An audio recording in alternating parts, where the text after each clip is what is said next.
pessoal, meu nome é Rodrigo Cunha e ao meu lado está Renato Sansão.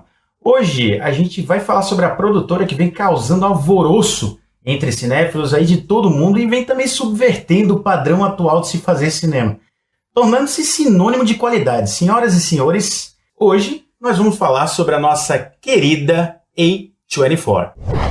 O cinema independente chega às massas com a A24? Seria a A24 uma prova de que dar liberdade ao ator é garantia de sucesso?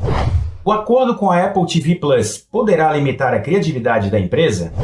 Essas e outras respostas você ouve aqui no novo episódio do Senta que lá vem spoiler!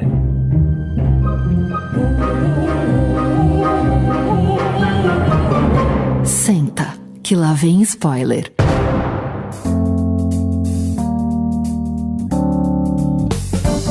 Chegamos para falar sobre A24, cara, que prazer, né? A gente tem um episódio para falar de A24, uma produtora e distribuidora, né? Eu achava que era só produtora, mas descobrimos que ela é muito além disso, que tem feito filmes, cara, que tem chamado demais a atenção, principalmente dos amantes do cinema indie, né? Do cinema independente, não só americano, mas de outros lugares também, né, Cunha? Legal falar que é uma empresa que começou em agosto de 2012, né? Portanto, ela tem já mais de 7 anos e acumula, cara, 85 produções, muitas delas premiadas em festivais bastante conhecidos, inclusive premiada com o Oscar, né? Já venceu, inclusive, o Oscar de melhor filme na época que lançou Moonlight, um dos meus favoritos da A24, cara. O que a gente pode falar sobre essa produtora, distribuidora, sobre esse foco de interesse dos cinéfilos que estão sedentos por coisas novas, por sair daqueles filmes esquemáticos, pelo padrão Disney, digamos aí, de qualidade de produção, velho? Cara, eu acho que o finalzinho do que você falou consegue resumir bastante o que é a A24, né? Eu acho que ela é um sonho cinéfilo acima de tudo, né? Quando você gosta demais de cinema e você não tá ali no cinema só para comer a pipoca, ou para ir naquele parque de diversões lá do Martin Scorsese, que ele, quando ele fala que ele critica lá os filmes da Marvel, eu acho que a A24 ela tá aí para trazer o novo no cinema, uma nova linguagem, né? E a gente pode ver que é uma produtora que tá aí funcionando como um leme, né? Para onde que vai aí a produção independente, um novo cinema, nova forma de escrever cinema. São filmes também que tem muito a pegada ali de trilha sonora muito minuciosa, uma coisa muito autoral, onde me parece que quando o filme é escrito, cara, o roteirista já tá ali pensando na trilha sonora, então é uma coisa muito íntima, quadro a quadro, e é uma produtora, cara, que a gente fala agora que é uma produtora, mas ela começou como uma distribuidora ali em 2013, né? Como você falou, em 2012 ela foi lançada, né? Mas em 2013 ela começou a distribuir alguns filmes. E é legal até a gente falar um pouquinho sobre o papel de uma distribuidora, né? O que faz uma distribuidora, né? Então, cara, a distribuidora, basicamente, ela existe para fazer com que os filmes tenham penetração nas redes de cinema. Não adianta nada você fazer o seu filme e ficar com ele debaixo do braço e o que você vai fazer? Você tem que negociar com uma distribuidora que vai negociar com uma rede de cinemas enorme em todo o mundo, né? E não só isso, ela vai também fazer os pôsteres dos filmes, ela vai criar os trailers e muitas vezes ali em associação com a produtora vai pensar a campanha de marketing, né, desses filmes. Uma coisa que eu vejo muito, cara, nos filmes da A24 é um padrão estético muito interessante, né? Então o desenvolvimento dos materiais dos filmes, não só os pôsteres, mas os materiais complementares dos filmes, né? A gente viu recentemente, tanto com Midsommar quanto com Joias Brutas, uma série de materiais feitos com um puta de um carinho, sabe? Um esmero. Então eu entendo que a A24, ela faz esse papel de distribuidora, mas ele tem um lance também todo de marketing, né? Em torno das suas marcas, que as tornam cultuadas pelo público. Demais, né? Demais. Tem uma história, cara, aí que pro filme Ex Machina, por exemplo, a campanha de marketing digital deles foi um viral, que eles lançaram até um perfil no Tinder para a personagem, a Eva, né? Então quem entrasse em contato com ela no Tinder recebia uma resposta programada lá, alguma coisa ligada ali à inteligência artificial, que era o tema que o filme tratava. E parece que funciona como uma startup mesmo, assim, são 30 pessoas ali na faixa dos 20, 25, que subvertem a forma de lançar filmes, que a gente vê muito padrão ainda hoje no mercado, o mainstream, que você precisa ter um trailer com as cabeças ali dos atores, padrão, para que o público ali médio já identifique, tem esse ator, eu quero ver. Que a maioria das pessoas, né, vamos e convenhamos, o cara chega lá no cinema, no shopping, né, vai fazer compras com a família, vai comer alguma coisa na praça de alimentação, e aí em algum momento um dos filhos puxa pro cinema e aí estão lá os cartazes, né? Então você vai escolher o filme já olhando o ator, né? Geralmente as pessoas não vão pro cinema planejando ver um filme específico. Às vezes você tá ali com a família e, puta, vamos no cinema? Vamos ver. O que tem hoje aí? Puta, tem um filme com o Al Pacino, é nesse que eu vou. Né? Então o cartaz, geralmente ele tem um modus operandi, né? O pôster, ele não sai muito disso. E a A24, ela tá subvertendo esses pôsteres, eles têm vindo com uma qualidade artística absurda. A gente até encontrou alguns perfis alternativos no Instagram que tem que o trabalho deles é criar posts alternativos dos oficiais da A24 que já tem ali um nível muito legal, absurdo. É um trabalho de arte muito bacana. Inclusive eles pegam vários frames assim de filmes, reimaginam e criam um pôster em cima disso, né? Então é um negócio muito legal. Muito legal, cara. E uma coisa que eu gosto particularmente na A24 é essa aposta que eles fazem em diretores jovens, né? Então quando você ainda tá sem muitos vícios, você tem seus próprios roteiros, né? A gente vê na A24 muitos diretores roteiristas, né? Então o cara escreve, igual na música, né? Você é o compositor e o cantor. Então você escreve o que você vai cantar, então você escreve o que você vai dirigir. O que acaba tornando muitos filmes da A24 muito completos, né? Então o cara concebeu aquela história, imaginou aquele plot, que vai ter aquela direção, que vai ter aquela fotografia. Então eu vejo os filmes muito bem amarradinhos, né? Você falou da trilha sonora e tal. Então muito bem amarrados, muito bem executados, né? Um carinho, um esmero que a gente cada vez vê menos no cinema e mais nas séries, né? A gente tem uns baita roteiristas que migraram do cinema para séries porque pagam melhor, porque tem mais oportunidade de trabalho, porque o cinema impõe, né? Os estúdios impõem aquela... Você tem que seguir uma certa cartilha e tal. Então eu vejo a A24 pegando esse long tail aí de escritores roteiristas jovens, né? A gente vai citar alguns interessantes aqui, mas a gente tem vários abaixo dos 35 anos aí, criando coisas, cara, que caras com 70, 80 não seriam capazes de conceber. Isso é espantoso. É espantoso. Então a qualidade que eles colocam ali da galera que lidera esses projetos, né, dos filmes da A24 é altíssima, e isso vai gerando, como a gente falou há pouco, uma curadoria, né? Então se é um filme que tem o selo A24, puta, vale a pena dar uma olhada, entender do que se trata, porque no mínimo fora da caixinha ele vai ser, né? Sempre, sempre, cara. Quem começou com essa história de A24 aí, Cunha? Cara, a gente tem... É uma empresa que começou aí com 3 sócios, 3 deles aí já são do negócio do cinema, né? Então a gente tem o Daniel Katz, que liderava aí um grupo de financiamento de filmes. Seria, eu acho que é Guggenheim, vamos lá. Sim. Guggenheim Partners. Eu sou ótimo em pronúncia, né, gente? Vocês já viram aqui, ainda bem que eu tô com o Sansão aqui e as coisas se resolvem aí nesse expert em pronúncias aqui. E esse cara, é legal a gente falar, o Daniel Katz, ele que entrou com capital inicial aí, né, pra criação da A24 aí, junto com a Guggenheim, né? E de Ouro Preto, né? De Ouro Preto. Eu tava esperando surgir essa piadinha. E a batera lá?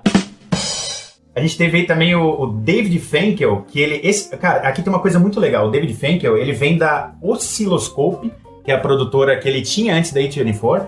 Ele saiu de lá, essa Oscilloscope continua até hoje, e se você entra no site, cara, é o mesmo site da A24, praticamente. Mesmo esquema. Eles copiam, e eles falam que somos uma curadoria de cinema e lançamos os melhores filmes.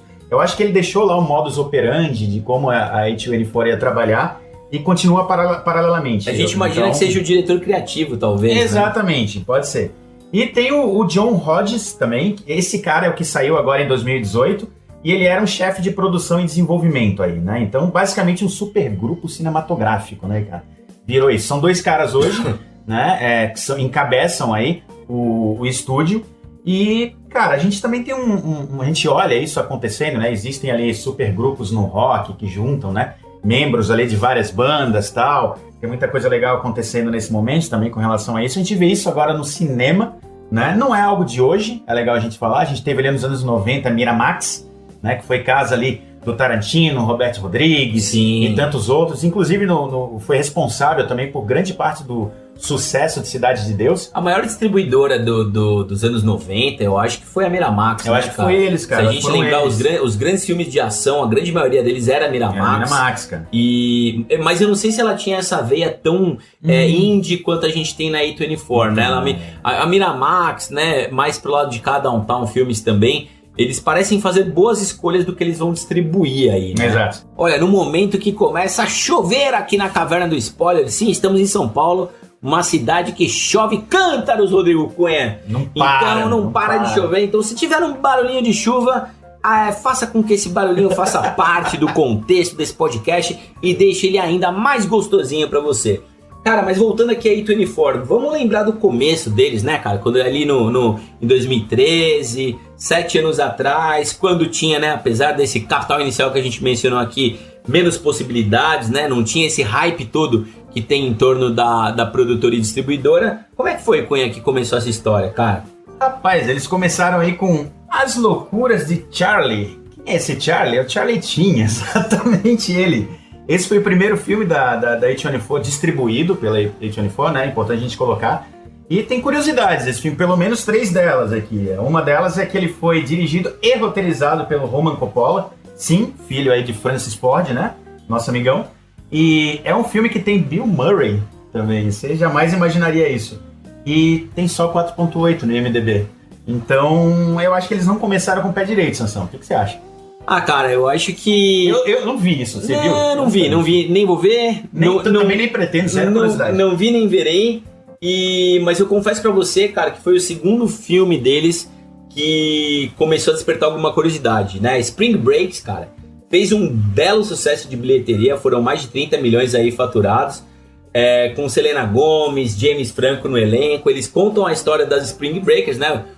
A galera que faz Spring Break é como se você estivesse aqui no terceiro colegial indo para Porto Seguro, né? Você vai pra praia com a sua galera, fazer uma farra, vai dançar até o chão, vai encher a lata.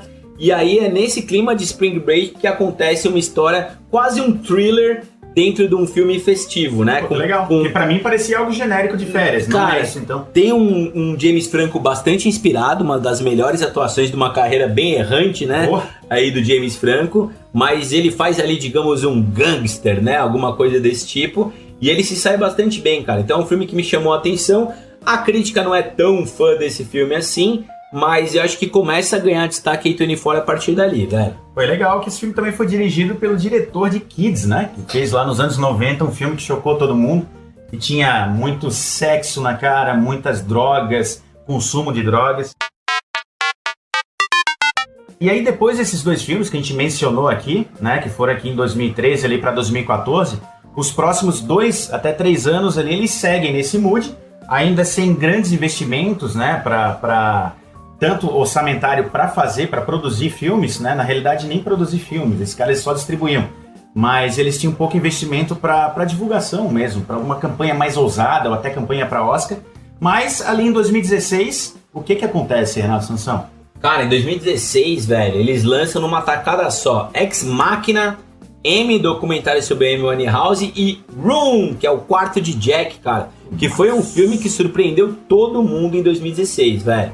Então eles já saem concorrendo a Oscars, né? Ex Machina saiu como roteiro original, se eu não me engano, ele venceu essa categoria. O quarto de Jack, a gente teve a Brie Larson, né? Premiada ali por sua atuação como a mãe do menininho, que tá genial também. Incrível, eu lembro ele na premiação. Demais. Graça, cara. Foi surpresa desse Oscar, né? Todo mundo que assistiu esse Oscar por conta desse filme. Cara. E Amy é um belíssimo documentário também, venceu o melhor documentário em 2016, salvo engano. Levou também, cara. Então esse ano foi um turning point, né? Foi um momento ali que a A24 sai de apenas indie, circuitinho, filmes com diretores de curtas, para ganhar um reconhecimento maior e até um investimento, né? Ela passa a ser, como qualquer outro mercado, ela passa a ser aportada aí, né? E com essa grana ela começa a custear suas operações, trazendo na mesma operação o papel de distribuidora e também de produtora, não é isso, Cunha? Aí ele passa exatamente a operar também como um produtor de filmes. E que empresa não queria começar a produzir filmes e simplesmente estrear como Moonlight e já levar o Oscar de melhor filme, né, cara? Quase que não levou, né? Você lembra que na premiação do Oscar bateu na trave, foi né? Foi aquele erro, né? Teve um erro. Exato. O vencedor é La La Land. Não, o vencedor é Moonlight, né, cara? E foi um filme do Barry Jenkins, né, cara? Exato. Que surpreendeu muita gente. Naquela época que, um ano antes, teve o Oscar So White. Então Moonlight veio muito como uma resposta a isso, né? O filme inteirinho com negros, né, em todos os papéis principais, atuando de forma brilhante, né, cara? A gente teve o Mahershala Ali vencendo ali seu primeiro Oscar, né, cara? Que belo ator. Ele que ganha 2 Oscars, né, em anos seguidos, aí depois ele também ele começa a fazer muito papel relevante. Ele começa a crescer, sempre foi um cara muito bom. E parece um cara muito gente boa, né? Todo mundo fala isso também. Parece um cara assim que aquele exemplo de Hollywood e tal. Ele é excelente ator, cara. E Moonlight realmente é o grande ponto, é um ponto alto da A24 aí, da carreira dessa produtora distribuidora, cara. Nem imaginávamos, né, que era um filme da A24 na época, 4 anos atrás. Ela não tava com todo esse hype, né? E imagina você, cara, que um filme que venceu o Oscar, né, ele tava diante de La La Land, onde você colocou praticamente 100 milhões numa produção, um filme de 1,5 milhão, né, cara, vencê-la por aquela fotografia, por aquelas cenas, por ser tão sensível. Por aquele texto, né, cara? E acho que por tratar de um tema politicamente social, né? Um tema social que dizia respeito a muita gente e que captou aquele momento da melhor forma possível, tal qual fez o Parasita agora em 2019/2020, né? Eles começaram com isso, eu acho. Nessa leva nova deles, né, cara, quando a gente fala de Hereditário, de Midsommar, né, de Green Room, né, February, que é um pouquinho mais lado B lá, mas que acabam puxando por esse lado, esses filmes pegam um hype muito legal, né? Então a galera comenta, associa muito com a A24. Acho que a gente pode até falar do Farol, Lighthouse também, como um thriller, né? Como o que a gente tem chamado aqui de... A gente não... os críticos, né? Especialistas e tal, tem chamado do pós-terror, né? A bruxa, né? A bruxa.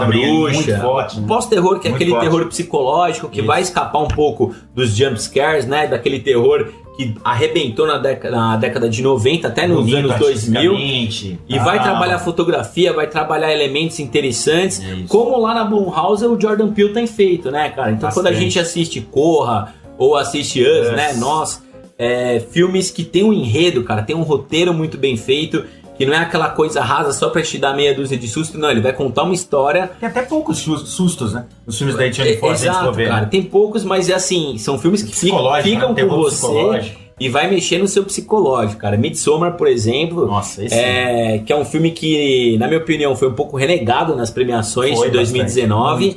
É um filme que fica com você por um bom tempo e é um trabalho psicológico ali feito que, cara, pra quem não tiver firme e forte ali, opa, tô firme aqui, vai dar uma baqueada. Acho que tem gente que vai deixar pelo caminho esse filme aí. É um filme dificílimo, né, Sansa? A gente recomendar, por exemplo, né? Então acho que, como você fala, é preciso um briefing, né, pra pessoa. Se você for recomendar esse filme, esteja sabendo pelo menos o estado de espírito da pessoa. Eu acho que o Farol tem um pouco disso também, né, cara? Sim. Né? Um filme preto e branco, um filme opressor, um filme que vai trabalhar muito a atmosfera. Pode até ser pior que Midsommar.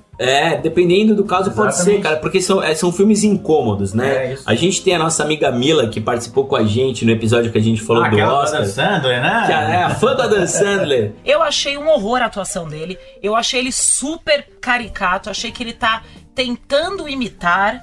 Que ela fala um negócio que eu acho muito interessante, né? Ela pega e fala assim, cara, eu não gosto de roda gigante. Se eu vou no parque de diversões e preciso ir na roda gigante, pra que eu vou fazer isso se eu sei que eu não gosto e vai me fazer mal? É uma opção dela, né? Então, assim, se a pessoa vai ter um filme aí que é um thriller psicológico, que vai abalar o seu psicológico, e você quer só se entreter e relaxar, pra que você vai fazer isso com você, né? Então, pra você entrar nesse tipo de filme, o próprio Joias Brutas com Adam Sandler, um abraço aí pra você, cara, e que a Mila gosta demais, é um filme que tem esse caráter, né, cara, opressor, da câmera mexendo, de uma voz interpelando a outra, ansiedade, muito né? movimentado, ansiedade, a trilha sonora estridente, fechado na cara dos atores, dos anos 80, aquele sintetizador incômodo propositalmente. Então é uma coisa assim, ele vai te proporcionar uma experiência diferente, que vai te colocar numa cadeira do teatro, do cinema, que vai te dar uma visão de algo que você ainda não viu.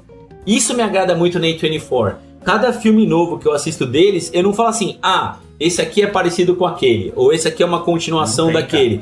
Eu acho que tem muito experimentalismo que nos mostra coisas novas, por vezes incômodas, mas que saem da caixa, né? A gente pede tanto para ter inovação, para ter coisa original, todo mundo aplaudindo Parasita, a A24 vai por esse caminho também. Vai, cara. A A24 ela aposta no estranho, né? E quando você estranha algo é porque você não tem uma referência.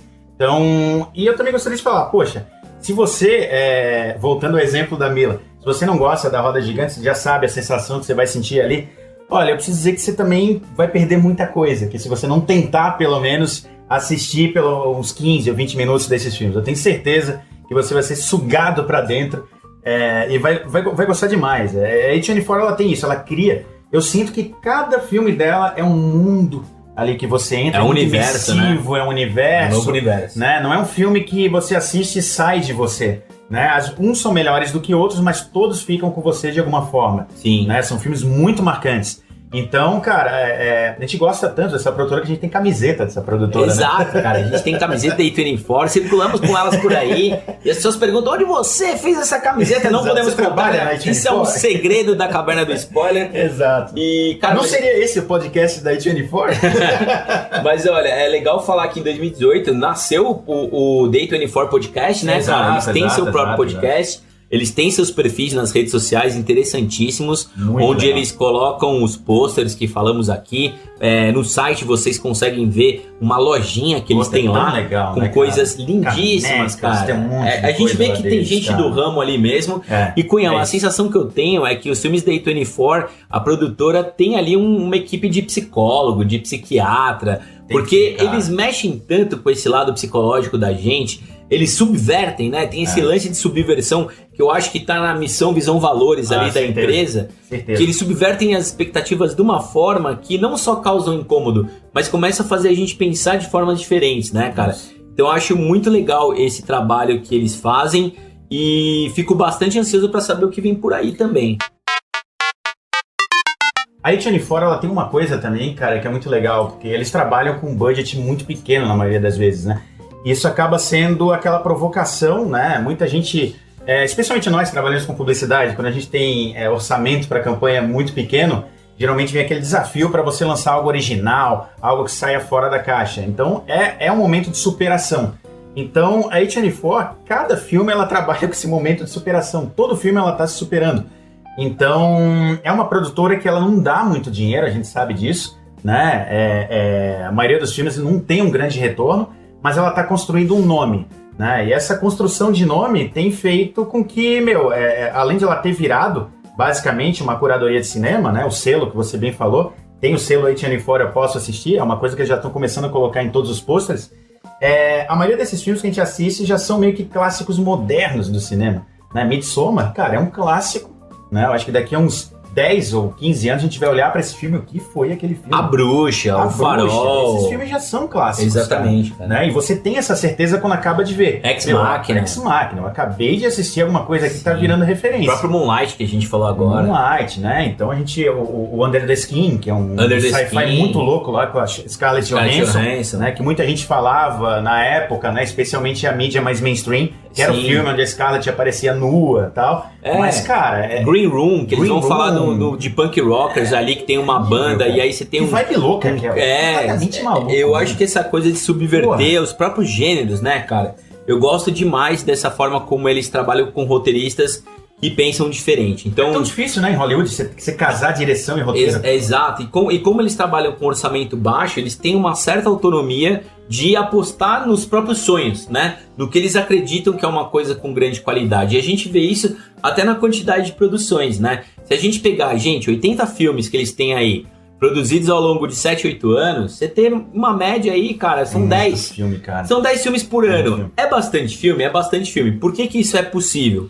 Porque eles fazem parcerias com outras produtoras, né? Você que vai ver um filme nacional, Minha Mãe é uma Peça 1, 2 ou 3, filme do Leandro Hassum, ou até filmes como Bacurau, né? Filmes mais cult, digamos assim, você vai ver que tem várias produtoras envolvidas, né? Exato. Naquele comecinho, quando tem a vinheta da produtora, tem 4, 5 produtoras envolvidas, apoio, subsídio, Ancine, então é uma série de coisas pra fazer um filme que às vezes custou 5, 10 milhões de reais acontecer. Exato. Porque da onde vai vir essa grana, né? A iniciativa privada muitas vezes não aposta, a iniciativa pública vai ter que entrar através de leis, isso tá cada vez mais difícil no Brasil, então você faz uma coprodução, né? Então a A24, principalmente no papel de distribuidora, faz parceria com outras produtoras, muitas vezes independentes, e viabiliza aí uma média de 8 trabalhos por ano, né? De 8 a 10 trabalhos por ano, o que dá quase um trabalho novo por mês, né? Então é bastante interessante. Eles podem, ao longo de um mês inteiro, se dedicar à divulgação,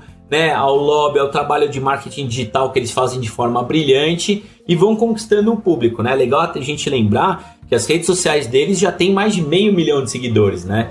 Então, se a gente imaginar a A24 lançando seu próprio streaming um dia, né? O Netflix da A24, eles têm potenciais. Você pagaria quanto, hein? 500 mil assinantes aí, cara.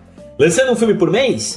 Rapaz. Cara, eu pagaria o preço do cinema de um filme por mês. Porque além disso, eu veria o que eu ainda não vi da A24, né, cara? Então, se cobrar aí, digamos, R$29,90 por mês de uma A24, cara, pagaria. Não pago na feliz. HBO isso. O streaming deles, que é de qualidade péssima. Jamais. E é uma coisa que a HBO tinha, né? Esse selo também.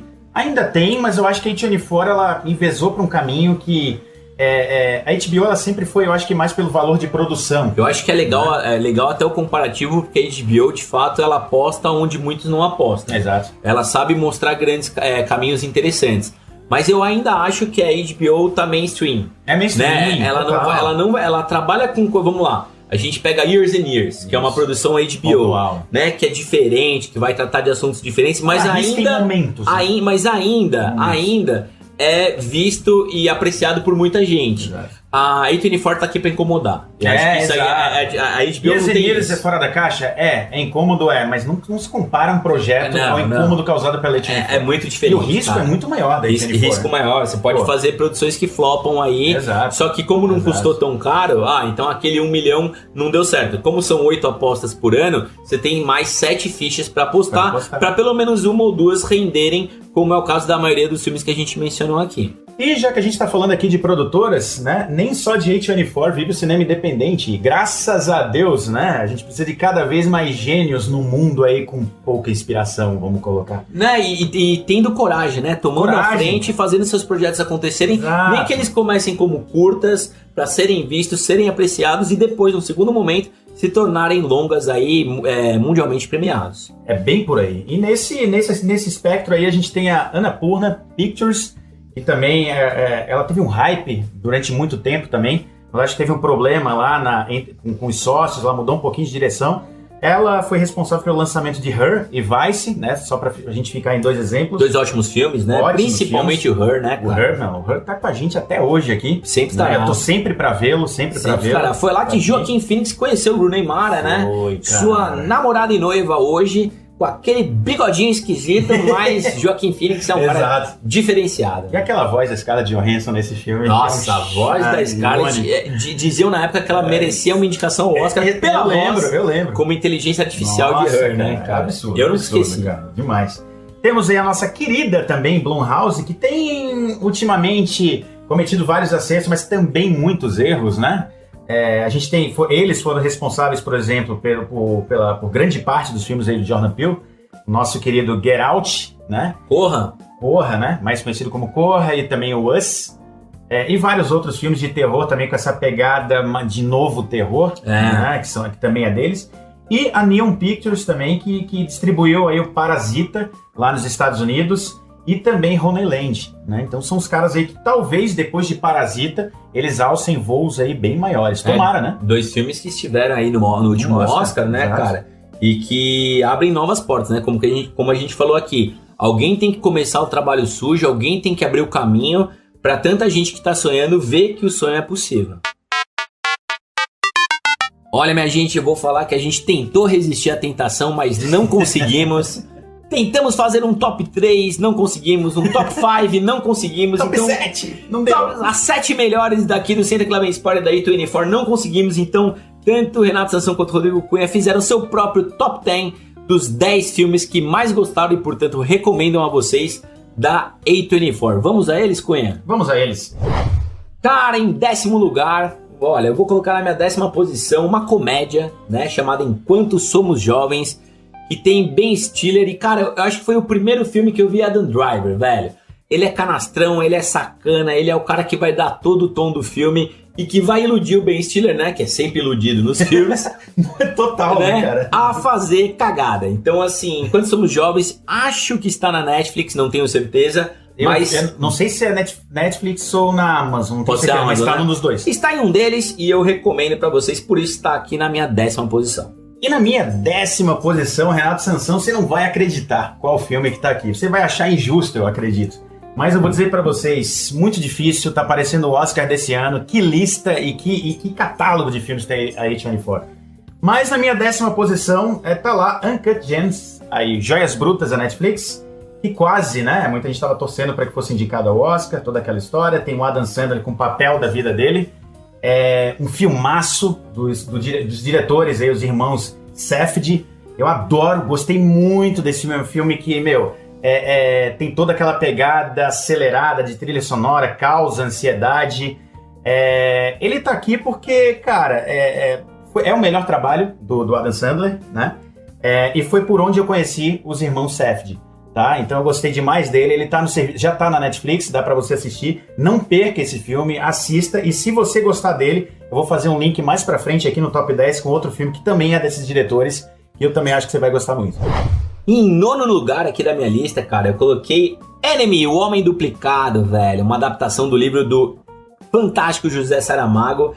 A gente tem o Jake Gyllenhaal, né, vivendo o Homem Duplicado, né, em 2 papéis, com o final daquele mindfuck de você falar o que tá acontecendo, velho.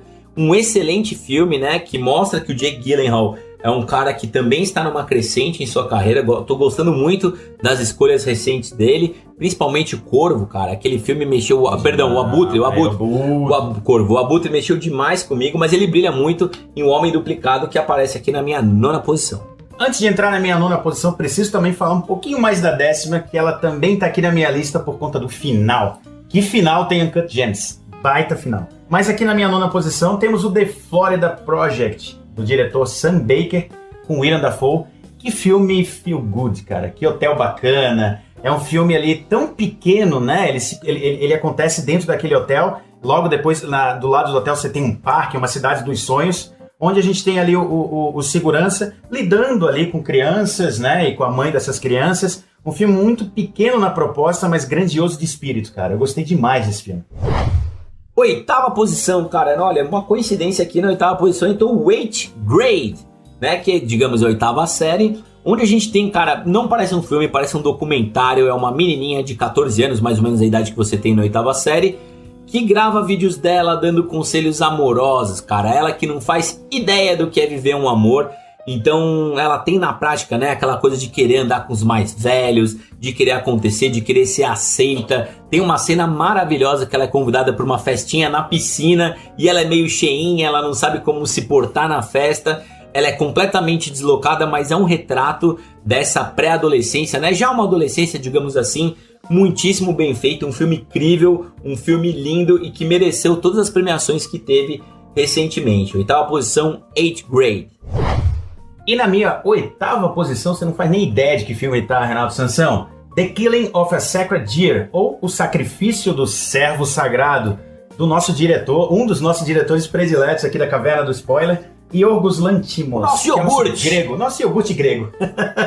Cara, que filmaço, um filmão aqui com Colin Farrell, Nicole Kidman e, olha só, Alicia Silverstone.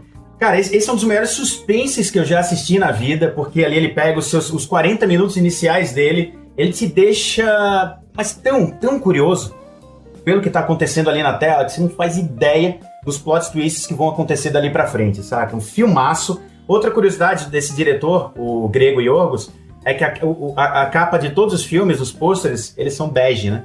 Se você pesquisa, ele segue isso, eu não sei porquê, mas é basicamente a mesma arte e todos são bege. Muito interessante, assista, ele tá lá na Amazon Prime, inclusive.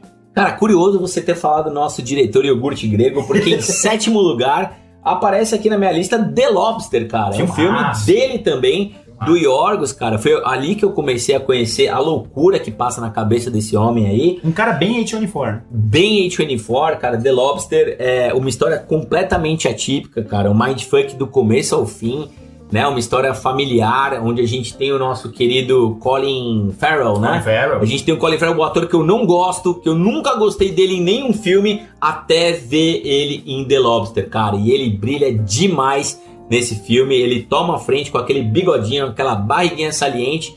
E, cara, é uma puta de uma história que bastante indie, bastante incômoda, bastante diferente. A marca do diretor é a marca da A24.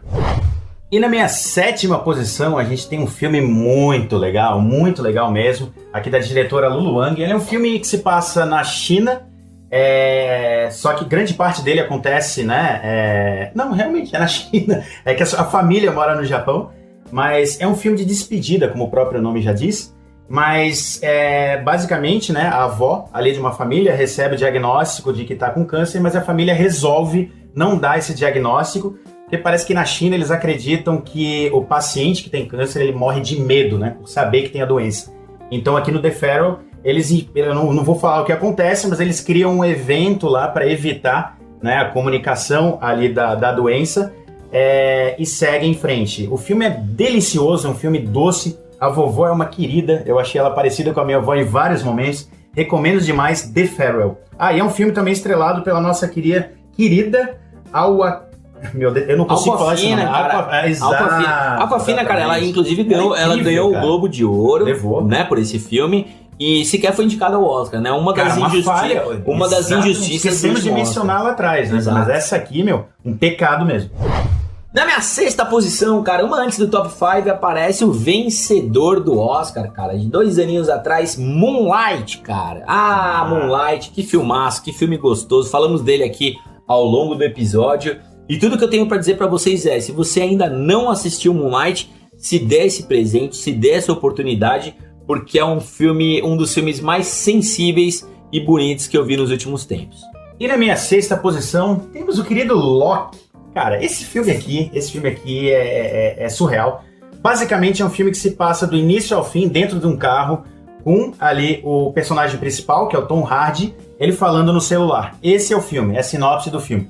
Pareceu desinteressante, mas coloca aí na tua lista que esse é um dos filmes mais interessantes que você vai ver em toda a sua vida. Ela é escrito e dirigido por Steven Knight. Vai atrás.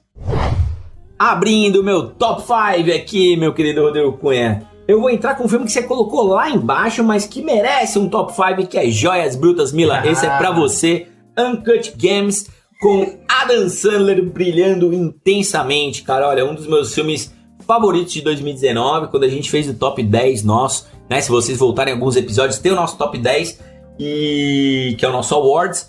Eu ainda não tinha assistido Uncut Gems. Se tivesse assistido, estaria talvez entre os meus 5 também. É um filmaço, rápido, expositivo, opressor, cara.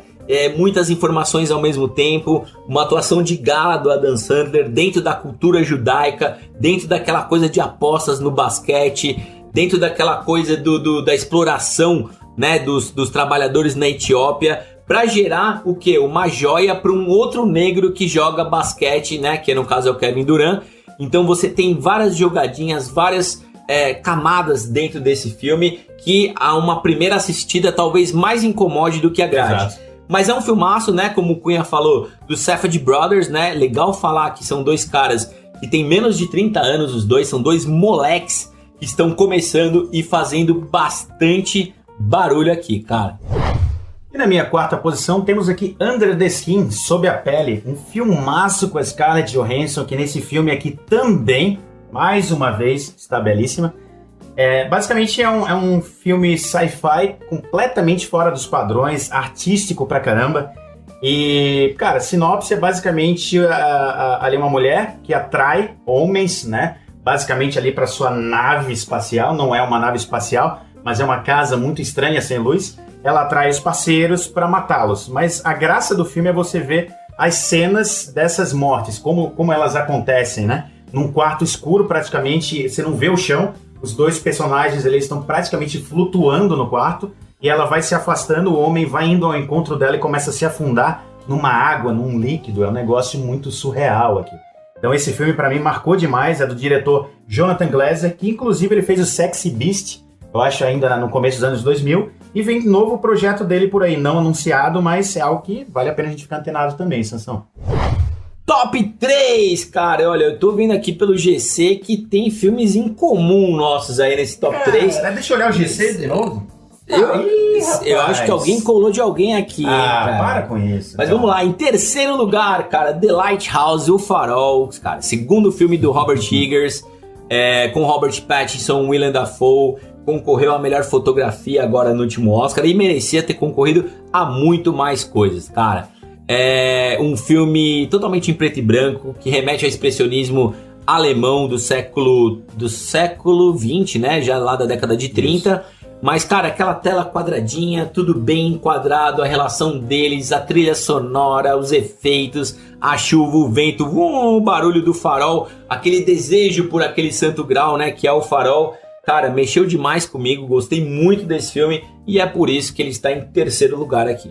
Muito bem, top 3 é uma responsa, né, cara? São filmes aqui ultra intensos e com muita qualidade.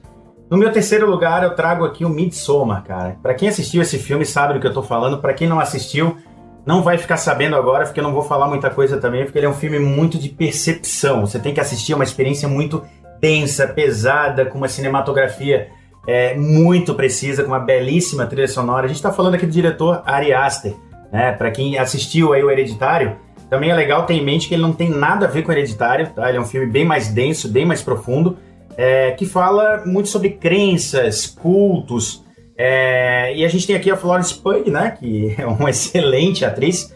Ela apareceu mais pro mainstream agora com o Oscar em Adoráveis Mulheres, mas ela faz um papel aqui que a gente consegue até ler algumas camadas ligadas a fim de relacionamento, superação de ansiedade, depressão. É um filme denso pra caramba, é um baita de um filme que merece ser assistido, mas eu não vou recomendar ele aqui com força total pra todo mundo, não. Se você quer assistir a Midsommar, experimenta ler um pouquinho a mais sobre ele, sobre o que ele causa, mas cuidado para não entender demais sobre o que ele causa, que ele não vai te surpreender como ele poderia. Não poderíamos estar mais alinhados, cara, porque no meu segundo lugar tem justamente Midsommar. Olha que beleza. E assim, eu assino embaixo de tudo que você falou, cara. Midsommar é um filme que você precisa de um briefing, você precisa entender do que se trata, você precisa estar num momento bacana consigo mesmo ou consigo mesma para assistir a esse filme e não ficar numa bad vibe, tá? Ele é um filme que faz parte desse pós-terror, né? Um terror psicológico, é um terror que vai mexer com a sua cabeça, mexeu demais com a minha. Que como o Cunha falou, tem Florence Pugh brilhando muito. Eu até acho que é por esse filme que ela mereceu uma indicação ao Oscar, né?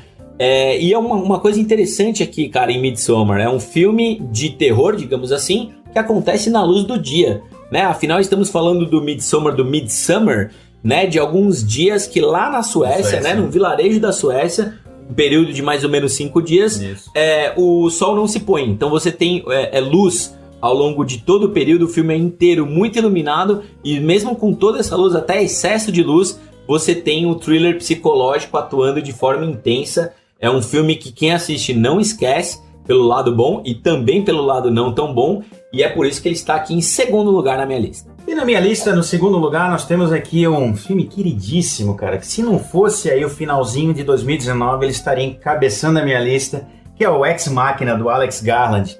Que filme incrível! Esse filme aqui explodiu a cabeça de quase todas as pessoas que eu conheço que gostam pelo menos um pouquinho de cinema. Um filme belo que fala sobre inteligência artificial, tem um final também mindfuck demais. Toda a construção dele, toda a cinematografia dele é muito interessante.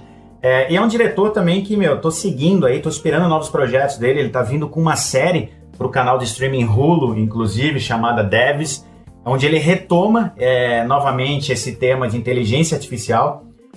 E a gente tem também nesse filme os efeitos especiais ali da Eva, né? A robô. Sim. Muito bem construído, muito bem feito. Então você tem ali vários testes ali, uma inteligência artificial sendo testada para ver se ela entende as qualidades humanas e ela consegue enganar, né? Que é uma pessoa de verdade ou não. Um filmaço que deve ser assistido e reassistido, e Alex Garland tem que estar aí na sua listinha de diretores prediletos, por favor. não poderíamos estar mais alinhados, porque em primeiro lugar, cara, em primeiro lugar desse top 10 da A24, tá justamente aqui na minha lista Ex Machina, cara. Ah, que filme. Tudo que você falou é uma enorme verdade, cara. Pra mim, o melhor filme sobre inteligência artificial já feito. Ele propõe discussões interessantíssimas. Legal a gente falar aqui que quem faz o papel da robô é a Alicia Vikander, cara. Uma atriz lindíssima que eu gosto demais do trabalho dela. O Domhnall Gleeson, que tá também no Star Wars, fez filmes de comédia recentes também. Aquele ruivinho, você deve lembrar dele. E o Oscar Isaac, né? Outro cara da nova leva de Star Wars. Eles são os caras que estão à frente aí. Um faz o experimento, o outro é o experimentado nessa viagem, cara. Nessa claustrofóbico, né? Puta viagem que você tem praticamente pra uma floresta controlada. E é lá que vai acontecer esse enredo do Ex Machina, cara. Um filmaço. Completamente disruptivo, inovador. Se eu não me engano, venceu o Oscar de melhor roteiro original, né, em seu ano. E que acho que merece demais, cara. Também, merece demais. Assim. Os efeitos são fantásticos, o filme é muito bem feito. Eu acho que essa é a joia da coroa até agora da A24. Fechando aqui o meu top 10, em primeiríssimo lugar, acabou destronando o nosso querido Ex Machina, O Farol. Eu sou um fã de carteirinha de Robert Eggers. E O Farol, quando ele chegou ali com Willem Dafoe, com Robert Pattinson, dando aquele show de imersão, seguindo toda a linha aqui do que o Sansão falou, cara, que filme imersivo, que sons incríveis, que qualidade técnica incrível, todo aquele paralelo com mitologia grega, as múltiplas faces ali de interpretações possíveis de fazer nesse filme, tudo isso me encantou demais. Esse tipo de filme que faz com que você saia da sala querendo dar um Google, encontrar milhões de teorias, conversar com várias pessoas a respeito. Que filmaço The Lighthouse. Eu espero que 2020 traga um filme da A24 parecido com esse em termos de surpresa, cara. Porque pra mim, conseguir desbancar o Ex Machina foi um baita de um feito. Olha, legal falar aqui também que a Rotten Tomatoes, cara, fez um ranking com os 85 filmes da A24, velho. Então vale a pena você dar um Google ali, conferir a lista deles, porque eles vão um por um, cara, filme a filme, elegendo, falando por que esse e não aquele, e colocando os principais para quem ainda não começou iniciar essa saga de um A24 Addicted, né? Um A24 Holic, digamos assim, e muito bacana a lista. Bom, falamos bastante do que a A24 já fez, né? Mas e o que vem por aí, Cunha? Vem coisa boa? Eles estão preparando coisas diferentes e inovadoras pra gente, velho? Cara, com certeza estão seguindo o DNA deles, né? Prova disso é um trailer que saiu aí há 2 semanas, se eu não me engano, que é do Green Knight, que fala aí dos Cavaleiros da Távola Redonda, que é um conto épico aqui de fantasia medieval do Rei Arthur. Só que ele não segue a história tradicional, cara. Você dá uma olhadinha no trailer aí, convido a todos vocês aí que estão ouvindo, dá um Google aí ou no YouTube, vai lá e assiste o trailer desse filme, porque ele surpreende a cada segundo. Então ele coloca ali uma pintura de A24 em toda essa história que a gente conhece já. Seguindo, a gente tem esse ano ainda também Saint Maud, que estreia agora dia 3 de abril, e é um filme de terror, esse aqui, tá? Convido também todos vocês a assistirem o trailer, porque ele é bem intenso. É basicamente ali uma enfermeira cuidando da sua paciente, que ela é uma celebridade, deixa isso a entender. Mas o filme, ele tem várias camadas, através do trailer fica bem claro isso. Ele é um filme muito escuro também, aqueles filmes bem pesados da A24, e parece ser um dos grandes hits do ano aí, então ele vai sair agora em abril. Seguindo a lista, a gente tem aqui o First Call, que, esse filme aqui é muito curioso e parece ser o Feel Good Movie deles, que é basicamente um cozinheiro aqui que é contratado por um grupo de homens para fornecer aí os serviços gastronômicos deles. Só que ele acontece ali em 1820, numa fazenda isolada, cara.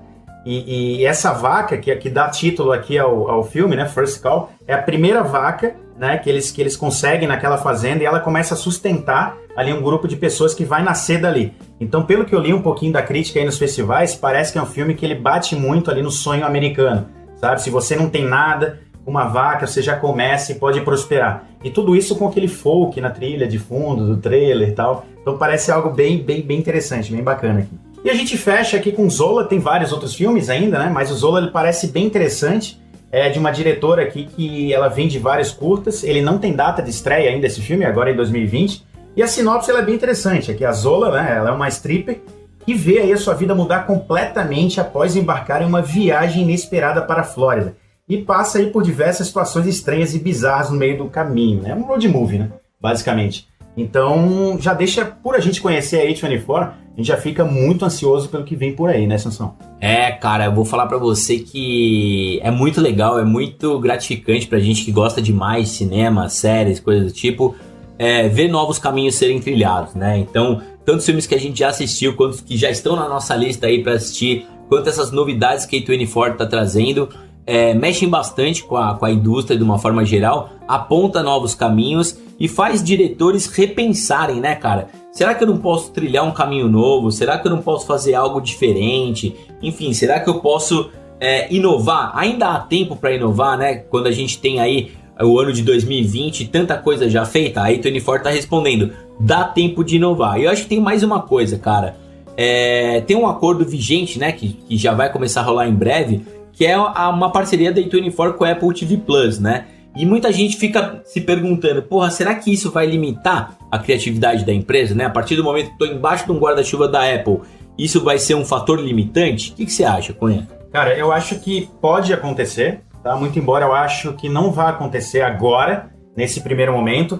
A gente vê esse acordo deles com a Apple TV Plus, ele não é muito claro, tá? O que saiu até agora é que alguns filmes irão estrear no cinema, mas logo depois, em período curto, como faz a Netflix com os originais, eles vão ficar exclusivos somente ali na Apple TV Plus. Eu acho que pode, cara, com o tempo, se houver, né, se a Apple se interessar pela compra da A24, então eu acho que isso pode sim acabar restringindo um pouco a criatividade deles. Mas a gente precisa observar o que vem aí pela frente, os desdobramentos dessa história e dessa parceria. E tem um copo meio cheio, né, cara? Que é a gente poder ver originais da A24 na Apple TV Plus, né? Ups. Então, ao alcance de uma assinatura de praticamente R$10, você pode ter produções inovadoras acontecendo a todo momento, já que as salas do nosso cinema acabam privilegiando os Marvel, Disney, blockbusters, enfim. Sem dúvida. Não fica por muito tempo, a gente não tem tanta chance de ver na telona esses filmes que a gente gosta tanto, né?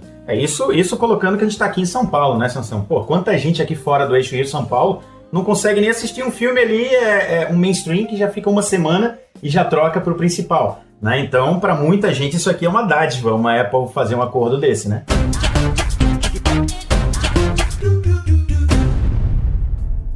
Minha gente, enfim, terminamos um papo sobre a A24, agradabilíssimo, como são os filmes da produtora, alguns nem tão agradáveis assim, mas que fazem a gente pensar, fazem a gente refletir e apontam novos caminhos. Gostei demais, espero falarmos sobre mais novidades dessa produtora e distribuidora e trazer, né, gente, novidades que saiam um pouco do mainstream para você que nos ouve aqui no Senta Que Lá Vem Spoiler. É sempre muito gostoso explorar novos caminhos, ter sensações diferentes, nem que ela seja entrar naquela roda gigante ou aquela montanha russa que não te agrada, mas que pode te mostrar um novo ângulo, uma nova forma de enxergar as coisas e a vida. Certo, Cunha? Certíssimo, cara. E a vocês, ouvintes, aproveitem esse selo onde ele estiver, vão atrás dele, que essa produtora é bem rock and roll, hein?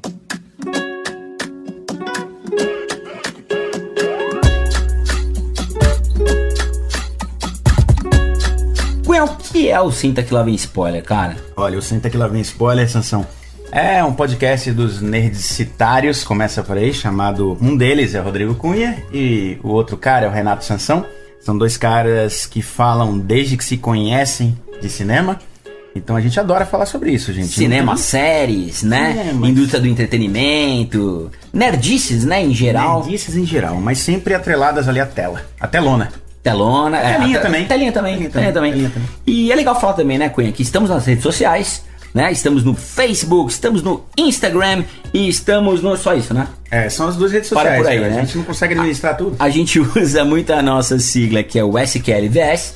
Então, se você digitar tanto no Facebook quanto no Instagram na busca SQLVS de Senta Que Lá Vem Spoiler, você nos encontrará e poderá dar sugestões para próximos episódios e, né, comentários, falar se você tá gostando ou não tá gostando e, quem sabe, fazer parte da Caverna do Spoiler e participar com a gente. Então, mais uma vez, se você quer indicar aí pro seu amiguinho o podcast do Senta Que Lá Vem Spoiler, é muito simples, cara. A gente tá em todas as plataformas, mas aí chegou lá no Google, Senta Que Lá Vem Spoiler. O Google vai falar pra você onde a gente tá. E não é pouco lugar, né? Spotify, Deezer. Tá lá no Google Podcasts. O iTunes também, que é o Apple Podcasts. E no tamo no Tunin? Tunin, é verdade. Senta que lá vem spoiler, jamais seria possível se não fosse a colaboração do nosso querido amigo editor, o ninja editor português Norberto Notari, o incentivo incondicional da nossa roteirista, motorista e diretora artística Babi Gotardo.